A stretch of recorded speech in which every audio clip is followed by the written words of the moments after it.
Warning. If you're allergic to expensive plastic watches, this video may give you nausea. Now, I filmed this out of the spur of the moment, and I'm fairly late to this because, well, I'm not sure if I really want to spend 16 hours in line again. So I waited 20 hours in line for this Swatch Blancpain 50 Fathoms collab, so you don't have to. But was it really worth it? Blancpain, no gain. Gosh, that's freaking horrible. So last year, my wife and I spent 16 hours in line for the MoonSwatch collab. Now this time my wife won't be joining me in line, but I had a little help from my friends.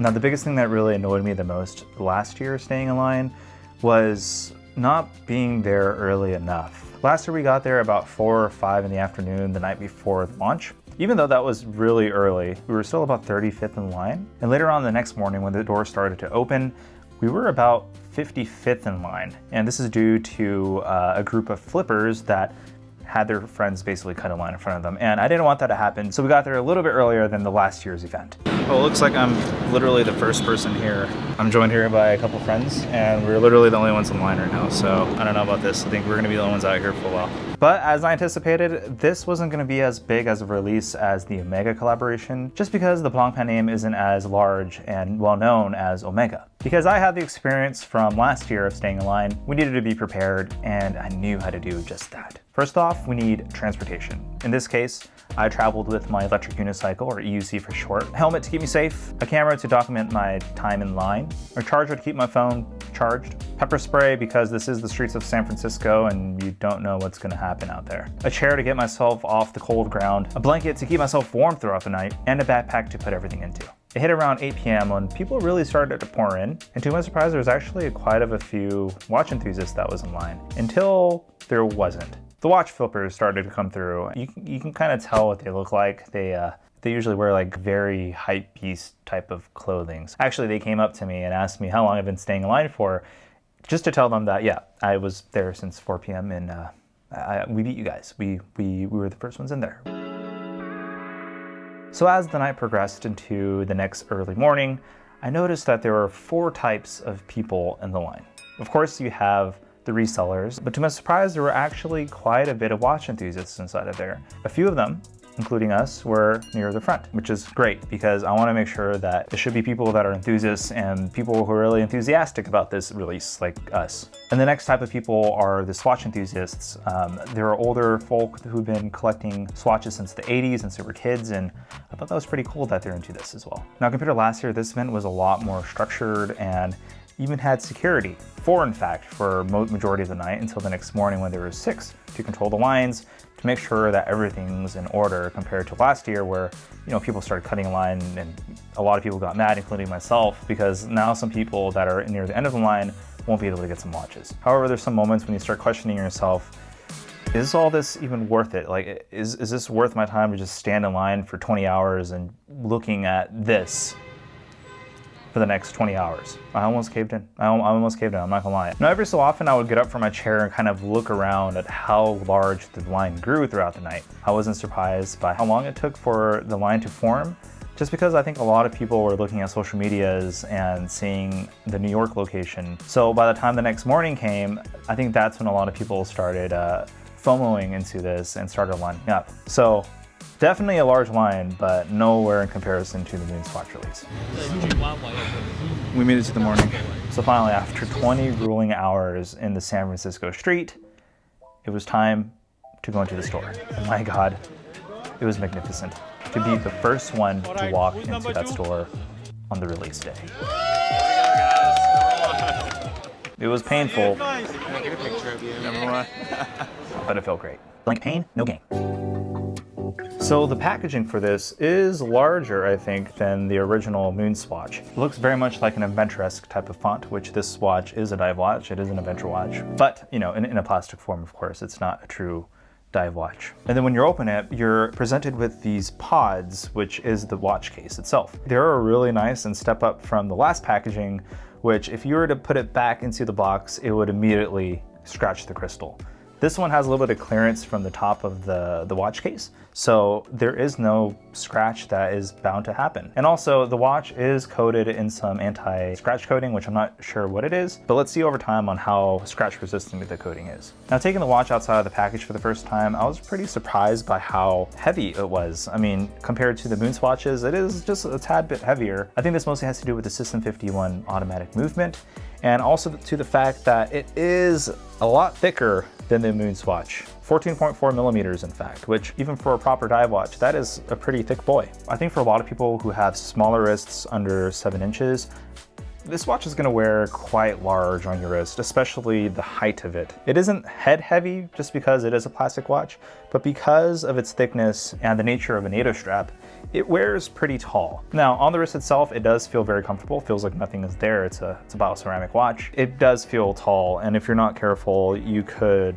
ding it up against the side of a door. Now, as we're talking about the strap, I have to say, this is a really nice, robust strap. I'm a huge fan of NATO straps, and for Swatch to be giving this out is pretty nice. I mean, it's made from recycled fishnets, which I could honestly care less about. It does have a really nice thick weave to it. The keepers and buckle are also on their bioceramic, something similar we see in the MoonSwatch, but these ones are a lot more low profile.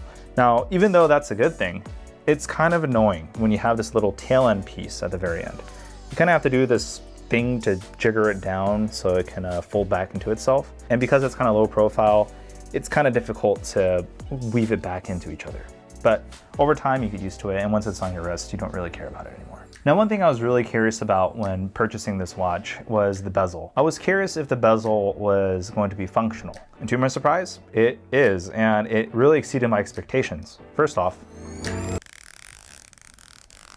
it sounds amazing. Second, the action is actually really nice, and it's a proper 120 click bezel. Also, I was really surprised that they added luminous material to the bezel itself. Now, I did do a little test on it, and it does lume, as well as the hands and the indices on the dial. However, it kind of dissipates over time rather quickly, but it's okay. We're not diving with these watches. We're not even diving with proper dive watches, so it's completely fine. Now, operating the watch movement itself, this one in particular, the Arctic, is a time-only watch. And this is one of the reasons why I gravitated towards the Antarctic due to its no-date complication. And when operating the watch, it's exactly what you expect from a System 51 watch. The 0 position hand unwinds the watch, and the first position is a phantom position due to there being no date. Pulling the crown all the way out gives you functionality on setting the time. There is no hacking on this watch, so that's something to keep in mind if you're OCD about keeping your time exactly as is. One thing that really annoys me, and I remember this from owning the very first generations of the MoonSwatch, if you set the watch and go backwards instead of forwards when you set the time, you'll see the second hand kind of going backwards as you set the time.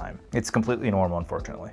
And that's really one thing that kind of bothers me, and a lot of people as well in the watch community, is the fact that these System 51 watches are not serviceable. The System 51 watch that I had before, I had it for about 2 years, and the movement doesn't work anymore. So the watch is rendered useless, but I do have the first generation of the System 51. Now, aside from the movement, the quality of this watch is a lot better than the MoonSwatch. Now, it's still the same material. It's still gonna scratch, it's still gonna dent. It's, a plastic watch, but I've had my MoonSwatches for a while, and I've worn them as I would any other watch, and they're completely fine. And because these are a little bit thicker and a little bit more substantial on the wrist, I'm sure you're gonna be fine with these watches. So if you're complaining about the quality of these watches, just know what you're buying. It's a plastic watch. So yeah, stop complaining. Now, with the help of 2 of my friends, we were able to snag the Arctic, the Antarctic like we have here, and also the Neptune. And also the Atlantic.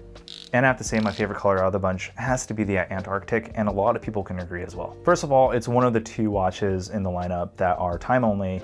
And if you know me, I'm a fan of time-only dive watches. And also with the moisture indicator that is, technically it's functional. I don't know if I want to test that out because that means moisture got onto your watch. And because this is hermetically sealed, that shouldn't happen at all. But maybe I'll test it out when the watch just totally gives out and dies. The Atlantic is a really great color choice as well. Compared to the Neptune, it's not similar at all. It's actually a lot deeper blue, kind of like the ocean. I mean, that kind of makes sense. but I think for a lot of people, the Atlantic is gonna be the one that's gonna be selling the most, just because it's gonna be easier to pair straps to. And of course the Arctic, very similar reasons on why I like that as well. It's a time-only watch. It has a throwback to the no radiation dial seen in the original Blancpain. And kind of like the Jupiter, it has that same khaki tones, but this one's just a little bit different to differentiate itself from the Jupiter. Now lastly, the elephant in the room is the Blancpain 50 Fathoms Swatch worth it? Especially for the $400 price tag that it's asking for. A lot of people are calling this a disposable watch, and that goes for the MoonSwatches as well. And I would say it really depends. Now, if I were to do this again, I would not stay in line for 20 hours for this watch, but because my friends were coming up from SoCal, they literally booked a flight 24 hours before we started lining up, I wouldn't do it. But if we were gonna do it, I wanted to make a whole event out of it, and I wanted to be the very first one in line in order to experience this whole fiasco. Now, who is this watch really for? You have to understand what this watch is. I mean, in the end, it is a plastic watch.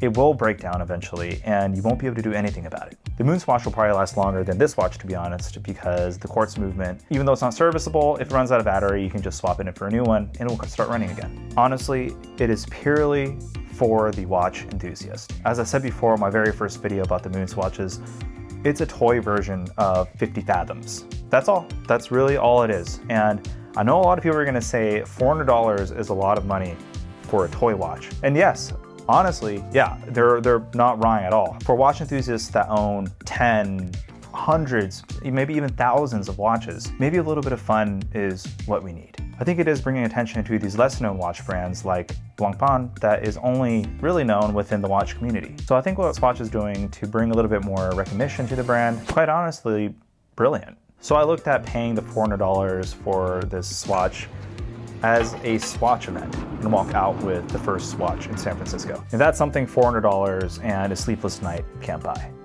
The experience. All right, well, that's about it for this one. This is kind of a special video for me because last year, my first video was about the MoonSwatches, and I almost felt obligated to make this video for all. And I had really, even though it was kind of difficult to stay in line for 20 hours, and I would say it's totally worth it. So I hope you all enjoyed this video as much as I love staring at Martha Stewart for the past 20 hours. So till next time, I'm Chris. This channel is Clicky Bezel, and we'll see you on the next one.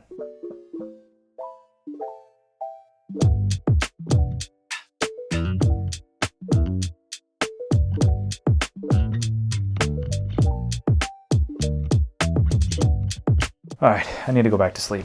Ugh.